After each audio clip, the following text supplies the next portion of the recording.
Maintenant, nous tourner vers l'avenir de notre univers. Que deviendra-t-il dans des milliards et des milliards d'années? Aura-t-il un jour une fin? Et si oui, laquelle?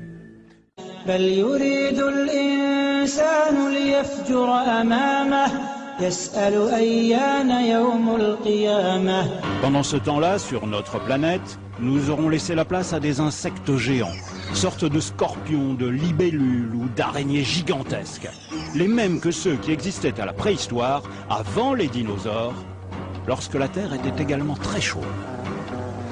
Mais la course des millénaires continuera, inexorable.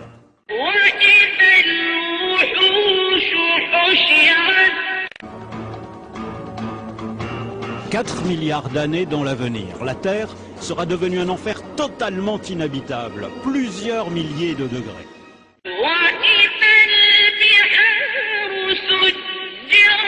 Et en épuisant son hydrogène, le Soleil continuera à enfler. Il fera de plus en plus chaud dans tout le système solaire. L'homme devra fuir de plus en plus loin, vers les grands satellites de Jupiter et de Saturne, aujourd'hui mondes glacés, mais qui à cette époque lointaine seront devenus habitables. فإذا برق البصر وخسف القمر وجمع الشمس والقمر يقول الإنسان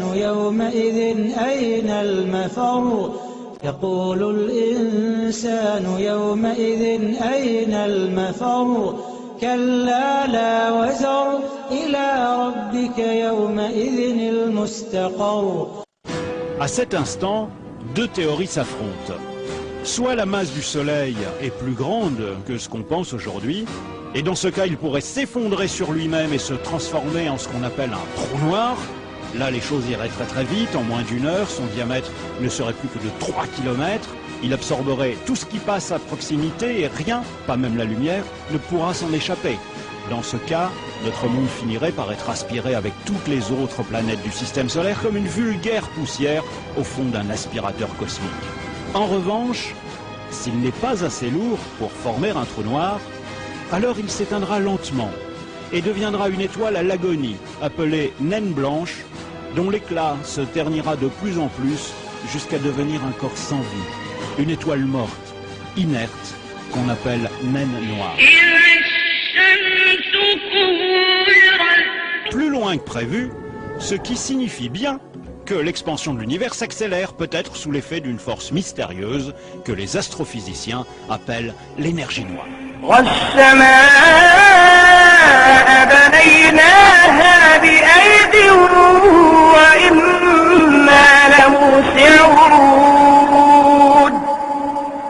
Et dans ces galaxies, tout comme notre propre Soleil, les étoiles vont progressivement s'éteindre, une à une, se transformant selon leur masse en naines noires, en géantes rouges, en étoiles à neutrons, et pour les plus massives, au moins la moitié d'entre elles, en trous noirs.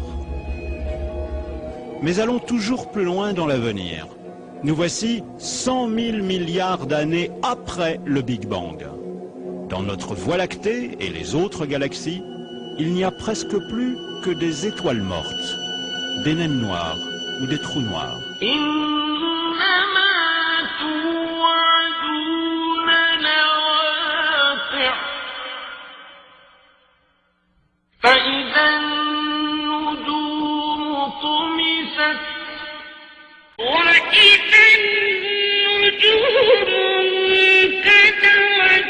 La matière à son tour commencera à se désagréger. Pourquoi? Parce que les atomes eux-mêmes ne sont pas éternels. Les protons, les noyaux des atomes, auront atteint leur limite de vie dans 1 milliard de milliards de milliards d'années. Alors, les carcasses inertes des planètes et des étoiles partiront elles-mêmes en poussière. Enfin, l'univers tout entier pourrait s'évaporer dans le froid et le néant.